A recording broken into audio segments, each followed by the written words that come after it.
Welcome to Nitpicking Nerds. Today we're doing some Commander Mythbusting. Is white really the worst color in Commander?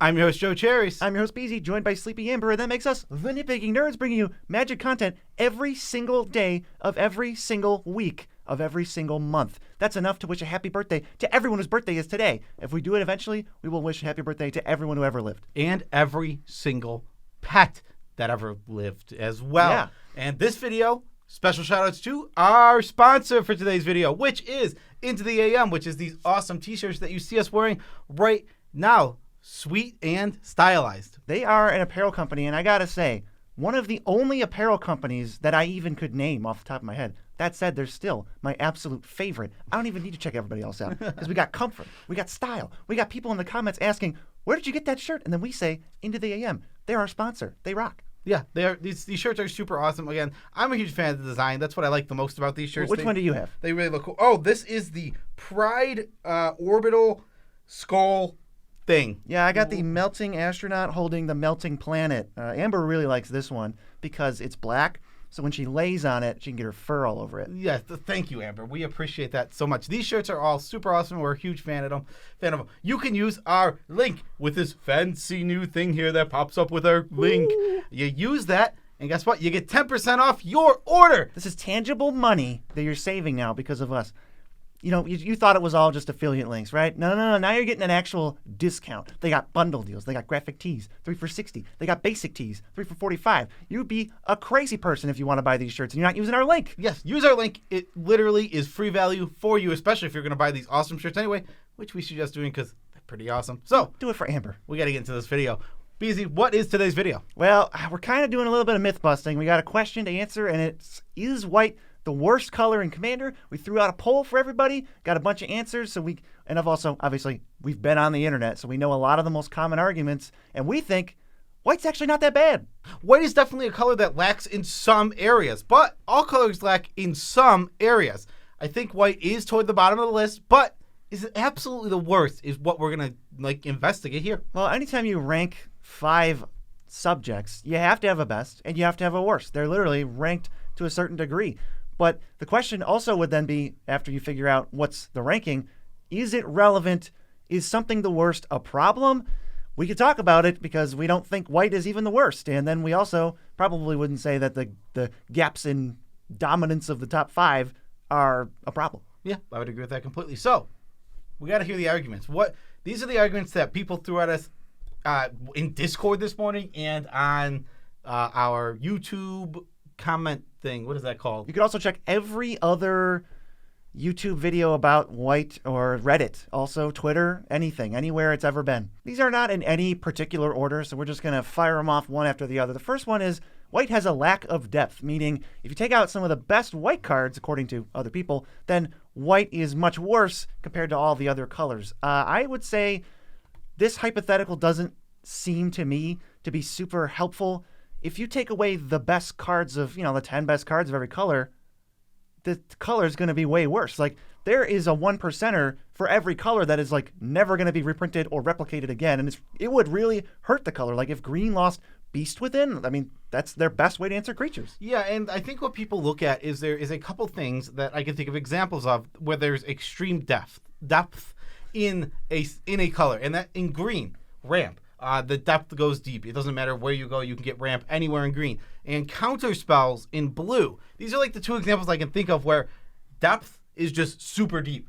I think that those things I just said are exceptions to the rule and not the rule themselves. The rule is that most cards can't be replaced very easily. But in some situations, like counter spells in blue and ramp in green, there is a lot of depth. When we're talking about power, how strong is white? How good is white in Commander? How could you then, why would you ever ask how good is white minus the best cards? When would that question need to be addressed? Up next, it said that white has really bad commanders.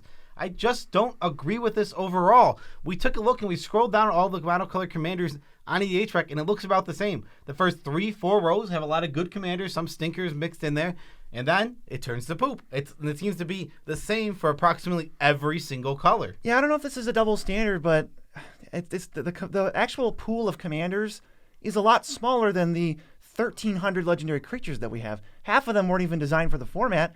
Half of them suck. It's okay. I mean, there's only so many good mono white commanders, but that's also true of red, green, blue, black. Yeah, I just don't even think this is necessarily a good argument. And like, I guess you can go into like the 2 and 3 colors, but it feels like there's good commanders in pretty much every single combination of colors. This next one is probably the biggest one that you thought of immediately when you read this video title and clicked on it. It's card advantage. White is lacking in card advantage, and this is actually probably where white is weakest, for sure. Every color is weakest somewhere.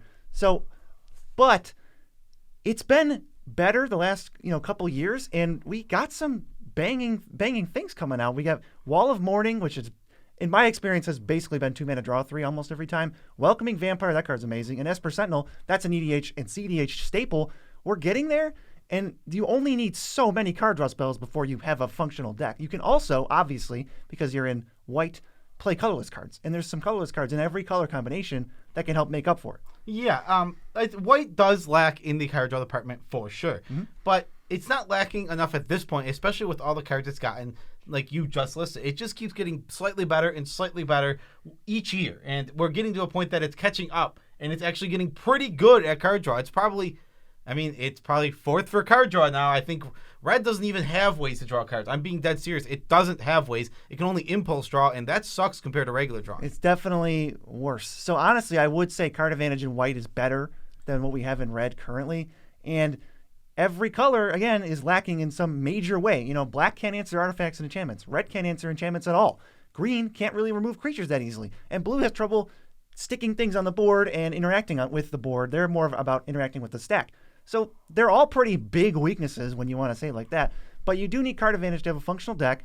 I think that white was potentially the weakest color, but now we need to quit with the memes because I don't think it's true anymore. I agree. I just don't think white is the worst color. I think it is in the bottom 2 because black, green, and blue have solidified themselves as really, really great colors in Commander, but I don't think it's the worst.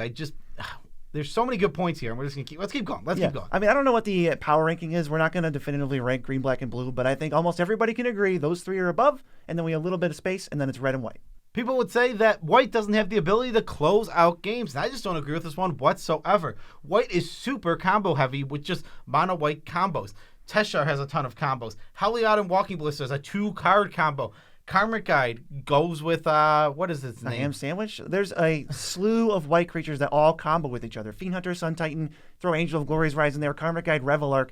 You have the colorless sack outlets, so you're going to be able to do it. There's even a few white ones if you want to stick to mono white exclusively. But yeah, there's a plenty of infinite combos in white, and no one's going to tell me that white doesn't have ways to win with combat.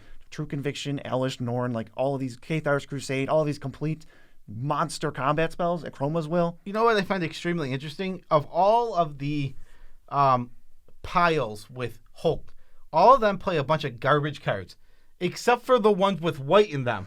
The ones with white in them don't have to play garbage cards because white literally gives you good magic cards that let you do a combo with Hulk and not just the crap that you got to put in a teamer deck. Right, so he means a dead spell that doesn't do anything except participate in a Hulk pile, has no actual function. White also pretty good at protecting combos with Grand Abolisher. So if white can finish with combos and in combat, I don't really know where it is lacking.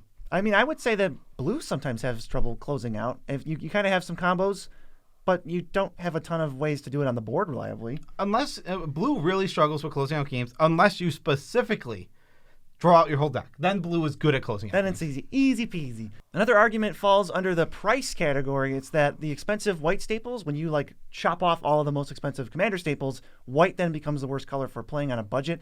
And I don't agree. I think you can look up all of the budget ways to tutor combo and do all of the other stuff that we've mentioned in this video.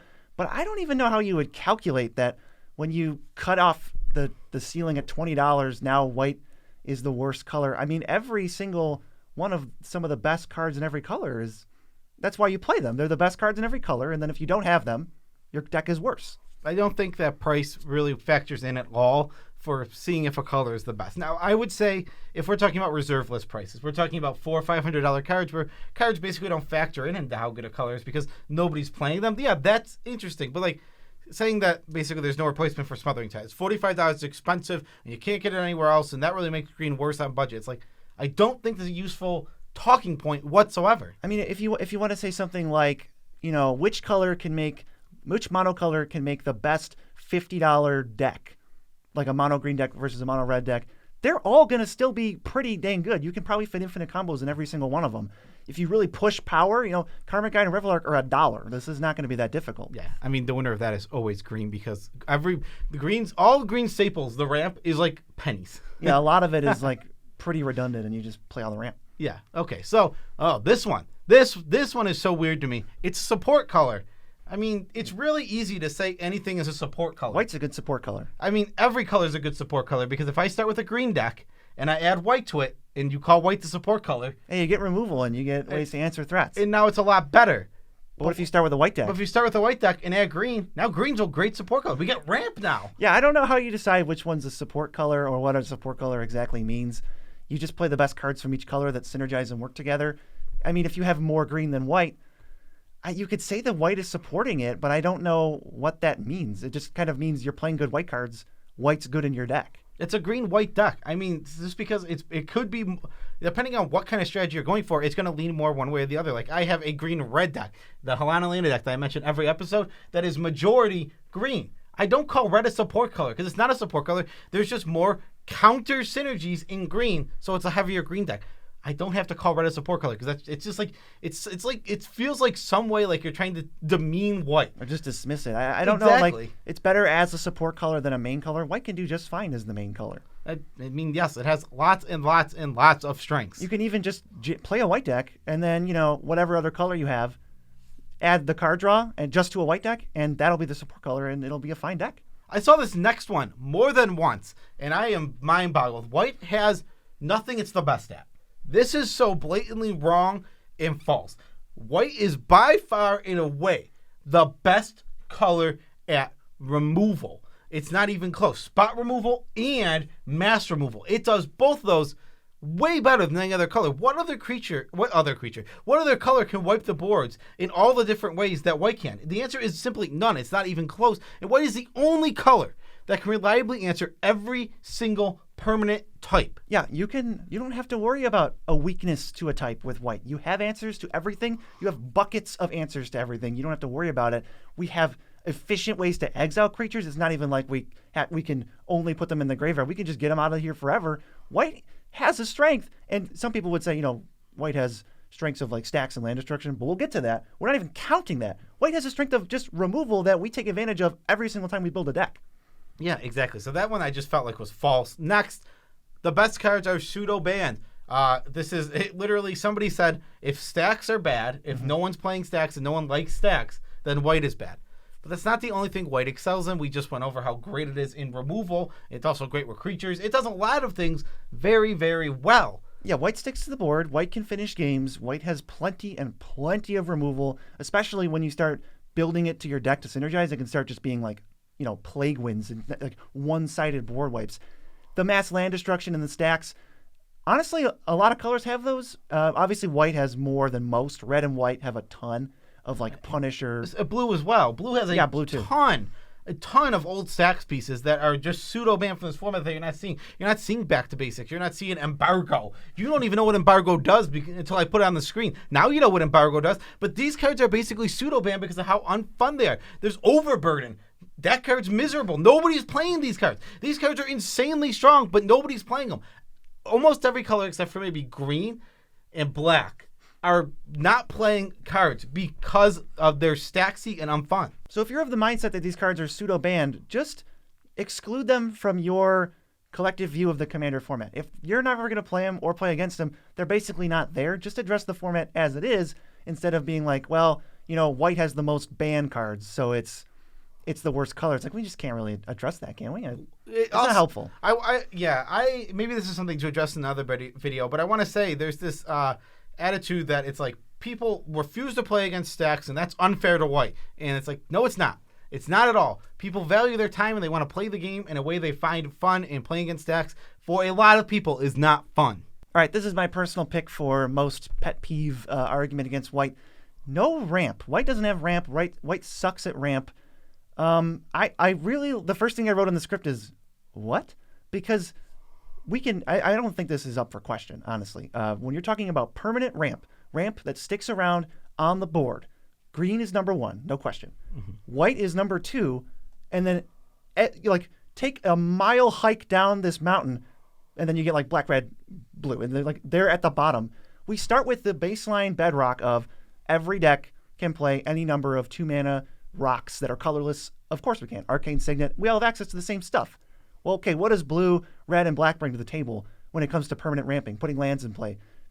Even just a special mana rocks that other colors don't get. Like nothing. Yeah, exactly. And something I will say, black, I think what people think about for black ramping is the Cabal Coffers, the mana doublers, all of that stuff. And all that stuff is fine. But it's not really the kind of ramp that people are normally talking about. When they're talking about ramp, you're talking about getting out early, getting your rocks in the field, playing your 2-mana Nature's Lures, your 3 visits, advancing your board state so that you can do something later in the game. That's what we're talking about. And yeah, I will give it that black is definitely the 3rd best color at ramping. That is definitely for sure. But it's not better than white. White does it way better. It just has a million things. Your Knight of the White Oak, your Warhounds, Restoration of Aganjo, brand new, awesome one. Archaeomancer's Map, Keeper of the Accord, and then two of BZ's favorites, Sylvan Reclamation and Brought Back. These work for fetch lands. Oh, Sylvan's Reclamation I still think is better than Cultivate. I think that card is like nuts, super good. Sees play all the way up to like 3 and 4 colors because it's just such an efficient card. It is amazing ramp, and Brought Back if you have fetch lands, also amazing because it's like, hey, get a land back plus something else. So the white having all of these super great ways to get lands into play, and I'll even add Weathered Wayfarer, because as soon as you find a land, you're going to be mana positive. So it's like find Nykthos, find Ancient Tomb, maybe find Serra Sanctum, whatever you're doing. You can get those crazy lands and pseudo ramp with it. No color can do that. No color besides green can do anything like that. White can put basic lands in play. Some of these don't even require you to be like behind on lands. Yeah, people seem to have a problem with the fact that it's all catch-up ramp, but that's okay. The fact of the matter is, yeah, catch-up ramp isn't the best, but it's better than nothing, right? I mean, other colors have nothing. The other colors have nothing. They don't have any permanent ramp like white and green do. So this catch-up ramp is way better than no ramp. Yeah, there's some crappy ones. Like, they've completely whiffed on cards like Cartographer. Boreas Charger. It's like, those are whiffs. And then, yeah, some of them really suck. But they didn't whiff on Archaeomancer's Map. They didn't whiff on the Knight in the Warhound, the Keeper of the Accord. They didn't whiff on any of those. Yeah, this is a weird one. I think this argument is pretty dead. We're not counting rituals. I don't think most decks play rituals, and I wouldn't say having access to 5 rituals is inherently better than 5 just actual ramp spells. I think rituals are pretty bad, except for they're very niche. Very niche. That's a better way to put it. They're extremely niche. And the last one we alluded to, people kind of comparing white to red, since we know those are the bottom 2, and if you want to say that one of them is the worst, you kind of have to compare it to the other one, which is going to be right next to it at number 4.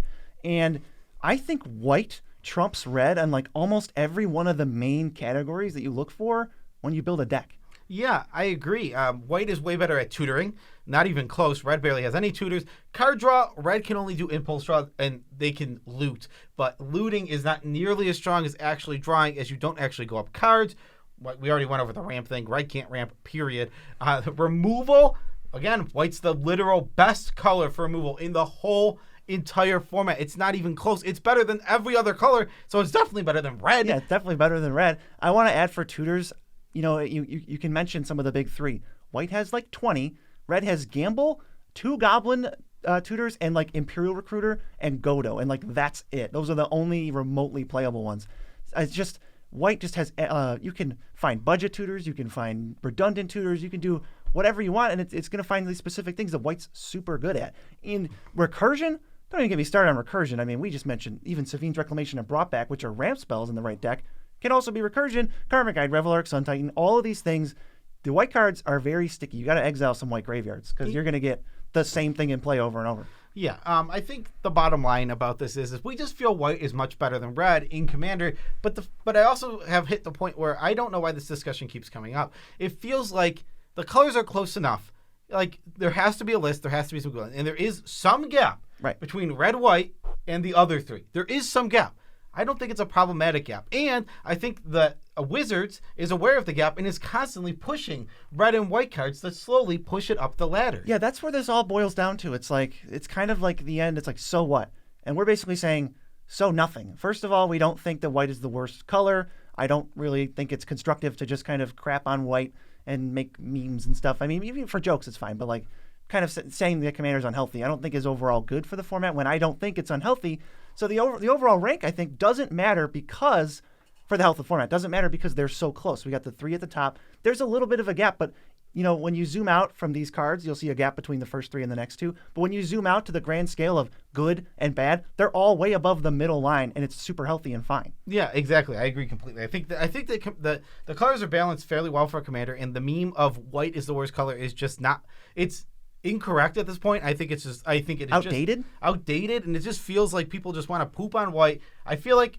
I honestly felt like this morning when I was arguing with people were pooping on white because they wanted to play stacks pieces. Like, if I can't play my stacks pieces, then white sucks. Like, but you got a different problem. You got a problem with like your playgroup or the format at that point. Yeah, exactly. So that is our video. Special shout outs to every single one of our patrons.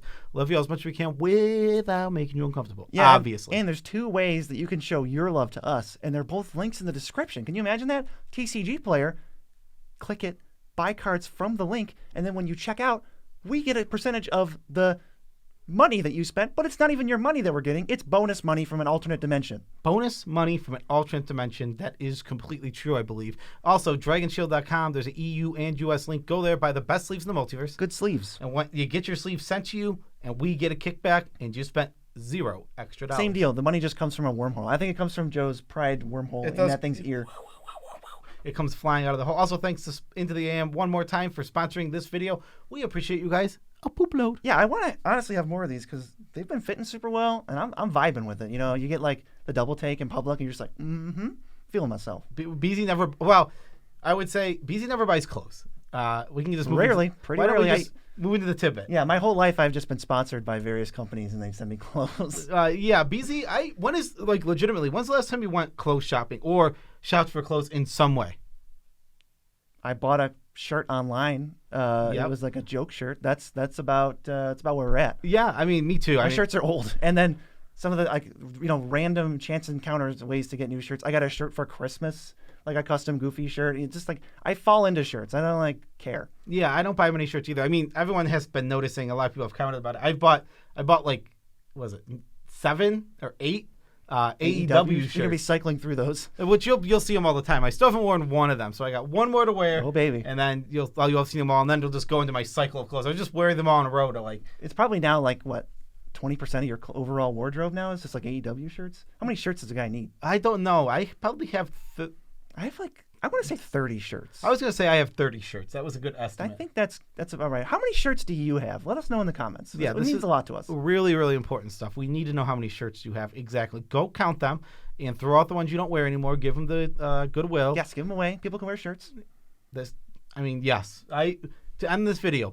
That's Goodwill's slogan. You know what? People can wear shirts. Peace out, Tribe Scouts.